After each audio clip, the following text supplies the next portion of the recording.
Hello, ladies and gentle people. Hi, everyone. I'm Alex, and you might know me as Gucciarepa Cooks. I'm here today. We're going to do a salad appetizer. We're going to cook together. It's my sister's famous pear salad. She made this pear salad before our Thanksgiving feast, and I wanted to show you all how to make it because it has a lot of flavor and it's pretty seasonal. It's got a lot of ingredients that you'll find in season during this time of year. And I wanted to teach you all how to make something that is tasty and healthy and you can serve to your guests and it's easy to make and you don't feel bad about it. So let's get started. So the first thing you're going to do is you're going to preheat your oven to 400 degrees, okay? We're gonna get that started. So first thing was turning on the oven, and next we're going to take your oil. You can use ghee or you can use coconut oil. So you're gonna take your oil, I have coconut oil, and you're going to heat it up in your warming oven so that your oil becomes liquid. Because we're going to toss our pears in it before we put them in the oven.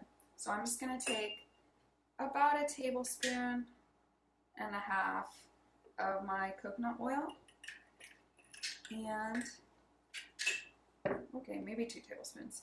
And I'm just going to put it in that oven while it's preheating so that it'll be liquid by the time I'm ready to go at it. Okay. So there you go. By the time you're ready to use this, it will be melted. Okay? If you tolerate ghee, I would use ghee for this recipe because it tastes delicious. So next up, we have pears. Pears are in season right now. I'm going to pull out a bunch of different colored pears. This is the time of year for pears. They're starting to come into season. If you can, I would get organic pears, but if you can't, I wouldn't,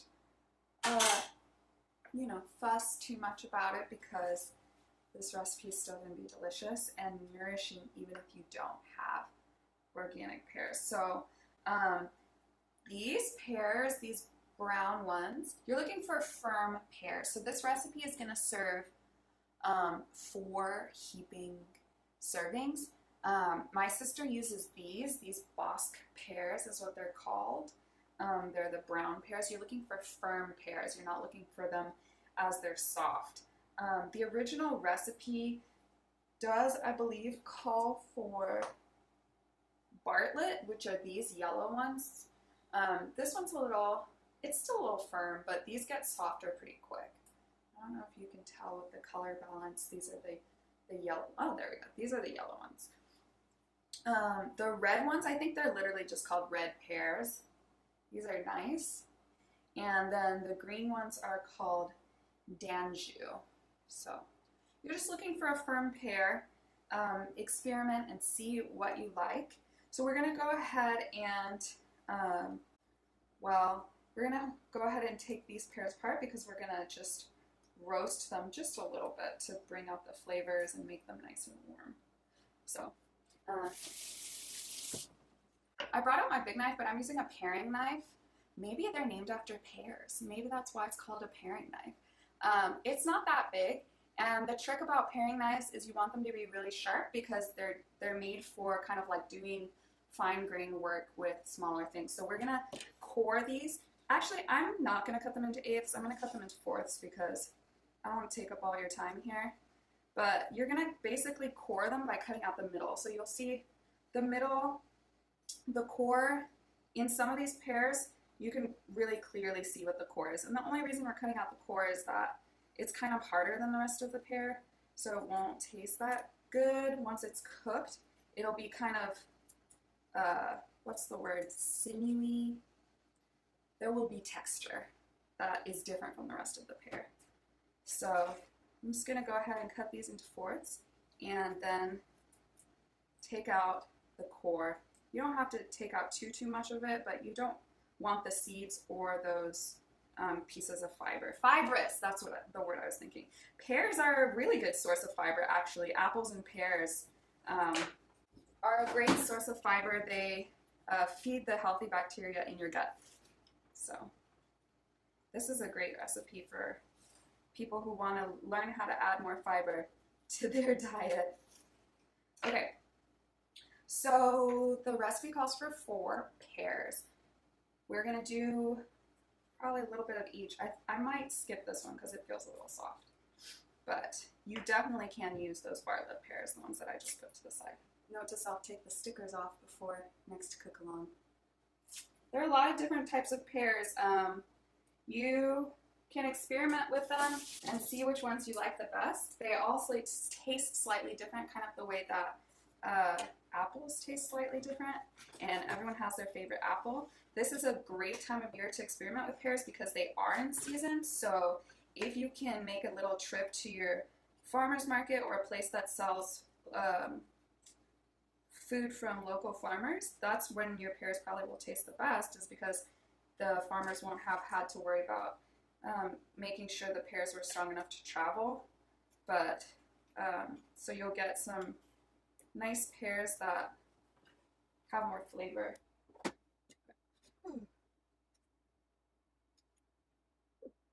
Okay, so the thing about your paring knife is you want it to be really sharp, because if it's not sharp, then you won't have as much control over your knife, and you don't want to see how my fingers are really close to this knife. I don't want to lose control of the knife, and that's what happens when you have a blunt knife. So you end up having to put a lot of pressure on it, and you don't want to have to put too much pressure on your knife, especially when you're working so close to your fingers. So you want your paring knife to be really sharp. Mine is really thin, and it almost is like a little flexible, so that I can get to kind of the core of the pear. We've talked about sharp knives before, but I'll say it again. Sharp knives are less dangerous actually in the kitchen than dull knives. So you want to make sure that your knives are sharp. It's going to help you keep your fingers intact and help keep precision high and injury low. And you can take your knife to get sharpened. I know my farmer's market here close by has a knife sharpener, a guy who sharpens knives. You want to get it, you probably want to get a knife that's sharp when you buy it, but once you have it and it dulls a little bit, you can take it to get sharpened professionally again. Oh no, she's gonna bark through the whole thing like she did last week. I didn't think it was gonna be so loud, her barking, so I just ignored it. But it turns out it's completely audible in all of the footage. So it just seems like she takes over the audio. She's okay. She just wants to come inside. Which I'm going to do because I don't want her to bark through my whole video. So, we're going to go with this. I'm going to go ahead and move on to the next step, but you're going to want to do 4 pears for 4 servings. So it's like 1 pear per serving, basically. I have my tray. This is going to go in the oven. And you are going to take your pears, put them in a bowl. I should have gotten my... Do you ever wake up and it's one of those days where you feel like your head is screwed in backwards and everything is kind of topsy-turvy? That's how I feel today. Okay, so you're going to put that melted oil, hopefully not too melted. That was a little hot. Okay, so I poured my oil in with my... So you could use ghee, but I'm not using ghee. Poured my oil in with my pears, and now I'm going to put a tiny bit of salt, just a bit, to bring up the sweetness. And then you're just going to coat them with the oil. That's the main goal. We're going to like roast them. And it's not going to be very long. It's going to be for 10 to 12 minutes. And you don't need to, just until they're a little bit soft. You don't want them to be mushy. So I hope you can see this. I'm putting my pears on the tray. They're covered in the coconut oil. And I'm putting them on the tray. Skin side up. We'll experiment. We'll put some of them on their sides and see how that turns out. Okay, this one, I forgot to take the middle out, so I'm just gonna go ahead and do that really quick. Okay, so now you see all my pears are on my tray. Some of them are on their sides, so we're gonna see what happens. And then we're just gonna put this in. Echo set timer for 8 minutes. Echo. Set timer for 8 minutes. Okay, the next thing we're gonna do, which, so I don't want to tell you all to put sugar in your recipes. I'm trying to avoid sugar and faux sugar and sugar alcohols and all different types of sugar substitutes to show you that you don't necessarily need sugar for your food to taste good. So instead of sugar, we're going to use a date for our dressing to sweeten it, and a date by itself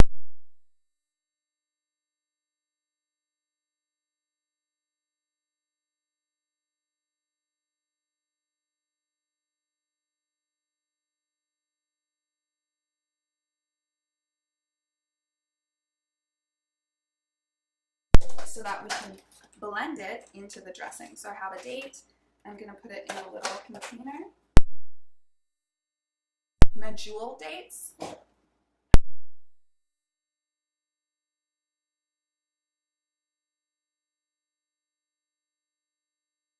So it's in there. We're waiting for the water to boil. And then we'll just cover the date in a little bit of hot water. Okay?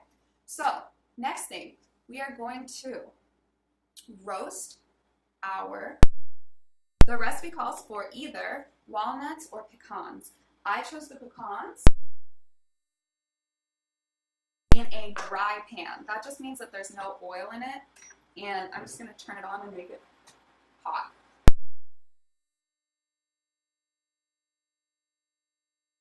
Sorry, I'm going to stand here so you can hear me. When you're choosing a nut, I want you to choose one that smells good to you. When I was at the store, I was smelling the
I am really hot.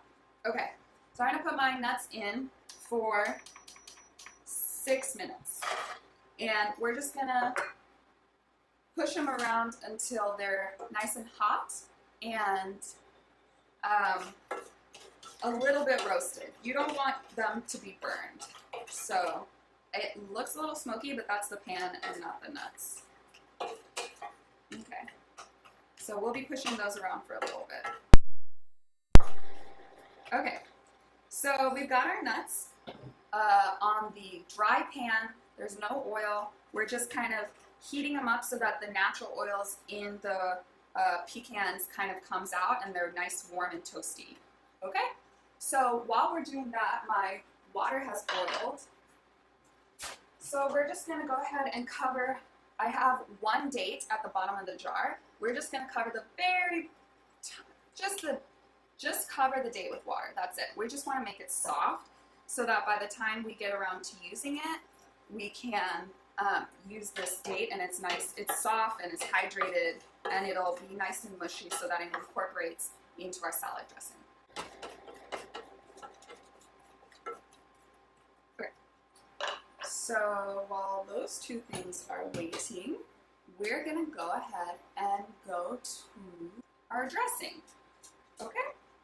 So I'm gonna make my dressing, well, I'll pull this one off. I'm gonna make my dressing in this jar. This is the jar that came with my stick blender, so we're gonna go ahead and use that one. Echo, stop. Like I said, one of those days. Okay, so my pears have been in here for about 8 minutes. They're nice and roasty toasty. They look good. Ooh, my fingers are burning. So we're just gonna put those on top of the oven. I'm gonna show them to you so you can see what they look like. They're just a little bit roasted. We're not trying to completely transform them. And then we're gonna keep pushing around. Ooh, you really gotta keep an eye on the pecans because they will quickly burn. So it's okay if they're brown, but we don't want them burned. We don't want to burn the fats in the pecans.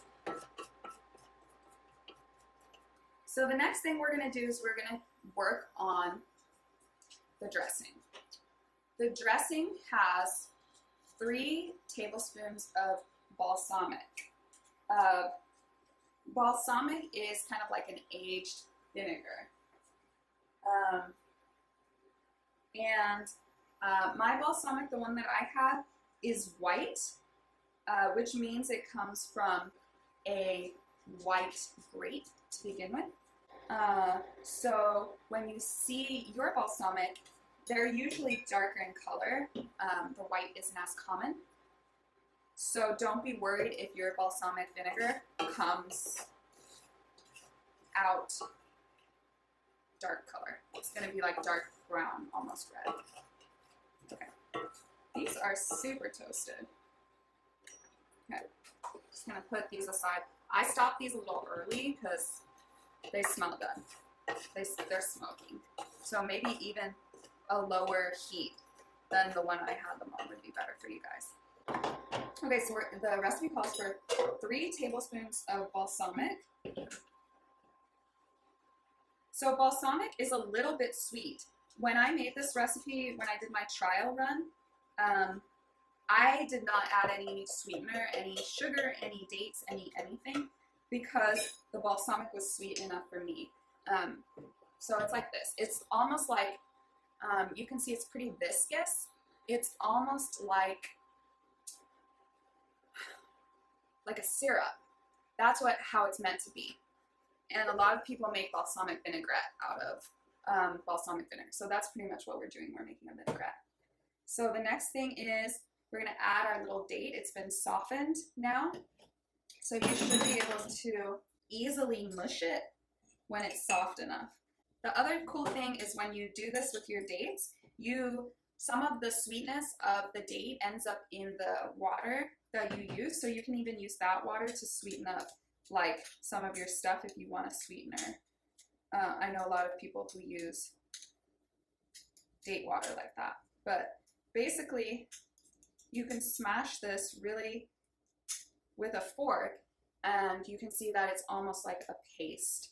And a lot of people use date paste as a sweetener because dates are basically like nature's candy and they're really good for sweetening things up. So I'm gonna only use about half this date.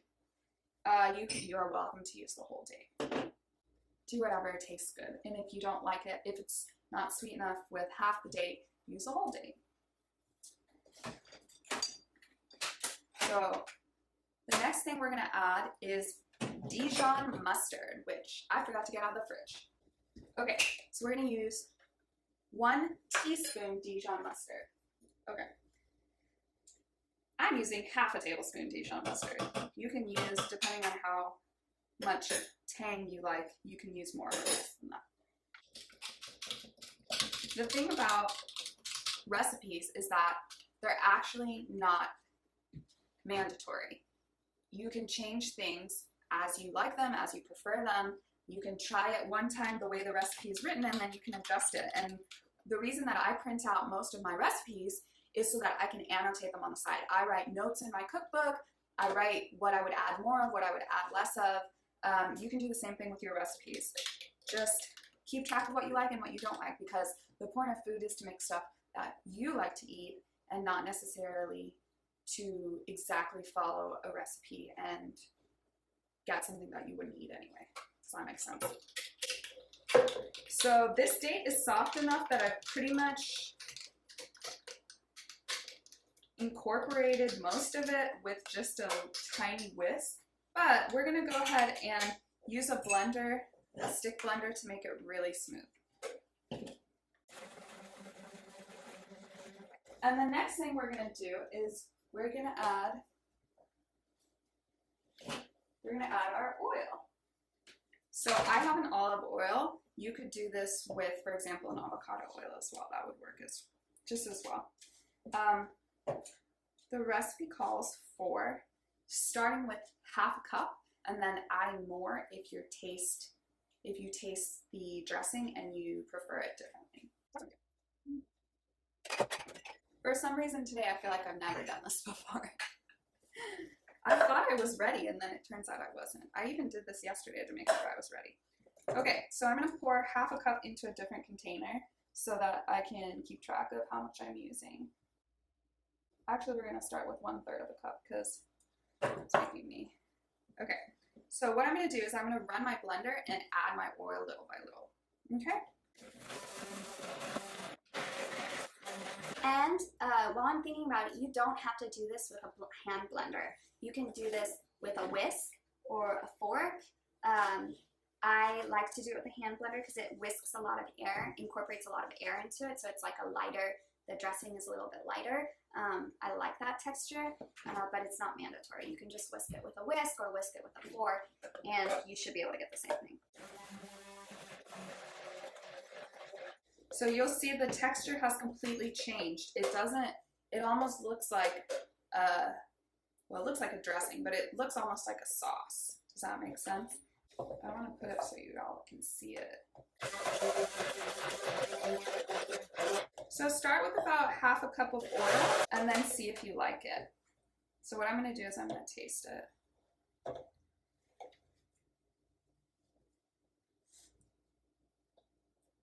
Okay. I really like it like this. I like it sour. But if you don't like it as sour as tangy, you can add more oil and it'll be a little bit lighter. Also, the more oil you add, the more runny the dressing will be. I'm going to call it here. You can also add salt, a pinch of salt, and then taste it, and then see if it needs more salt. Don't skip the salt because the salt actually brings out the sweetness in the dressing. So start with a pinch and then add more and see how you like it. Okay, so now that the dressing is pretty much finished, we are ready to assemble our salad.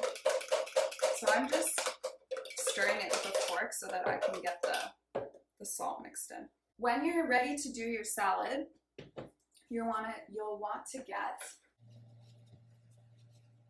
a large container so that you can toss your salad.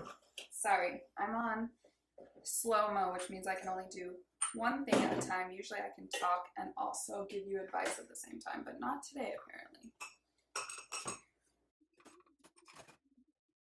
Okay, so my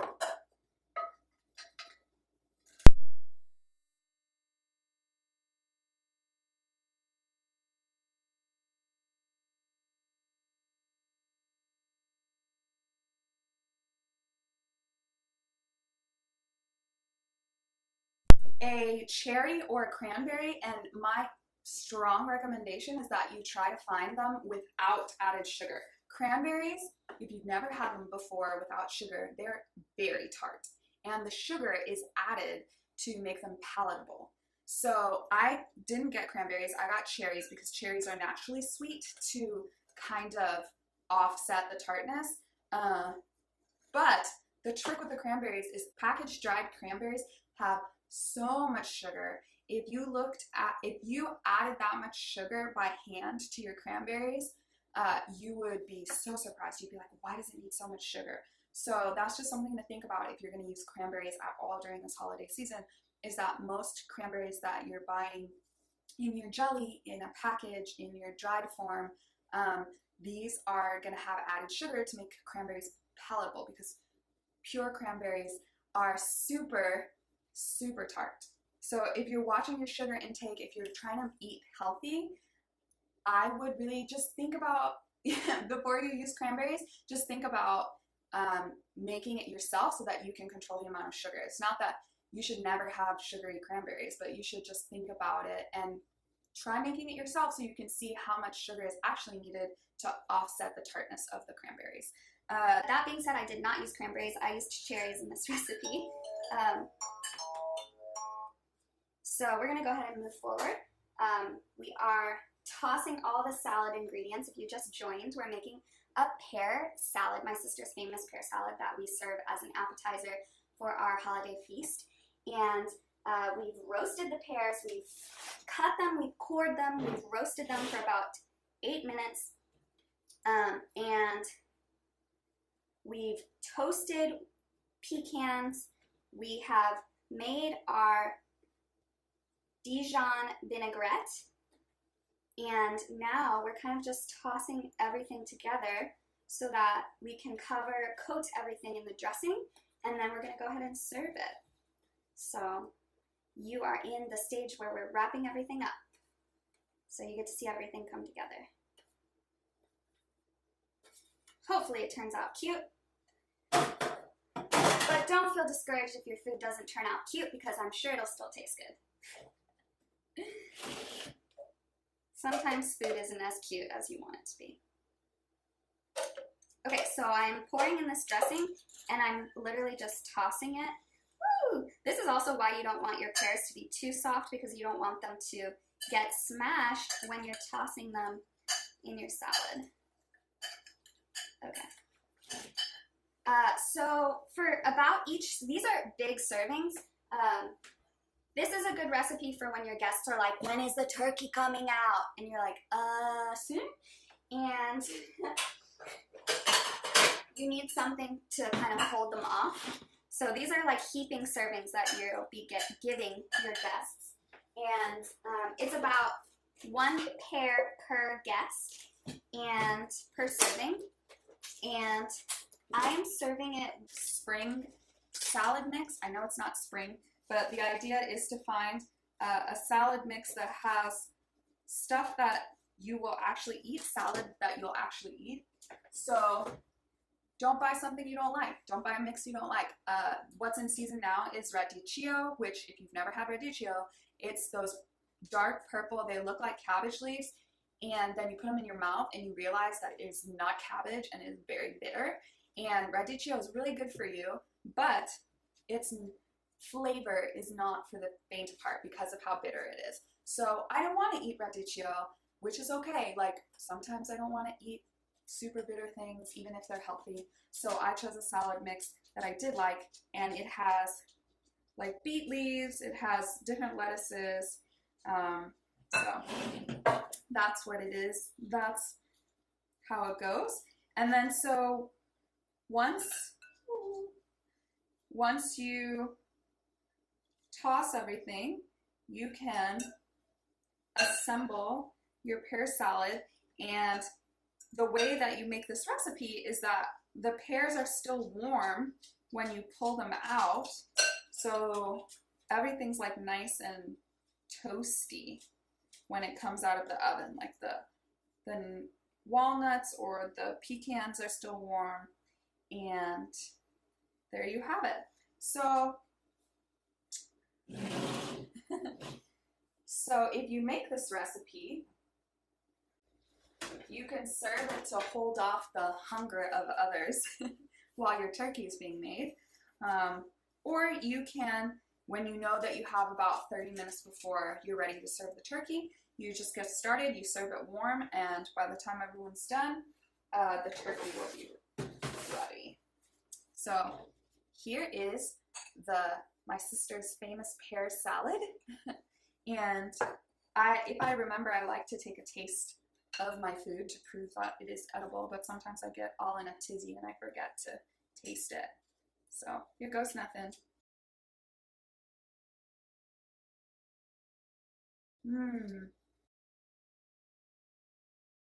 The dressing is really, the dressing is delicious because when you toss it with those warm ingredients, the dressing kind of warms up a little bit, and that causes the flavors in the oils to become more full. So it's really good when you serve it warm. There's that. There's my sister's famous pear salad. So it was simple as that. It took me 43 minutes, including talking, to make that. So if someone puts you in charge of something for Thanksgiving, you can do it in the kitchen while people are talking to you. You don't need to have, the only part where I would say 100% focus your attention on it is when you're toasting the nuts, because those get burnt really quickly. But everything else, you can have someone in the kitchen with you. It's not hard. There's no crazy pieces of equipment that you need. There's no obscure ingredients. Pears aren't seasoned. You can find a lettuce mix. You can find dried fruit to add to your mix.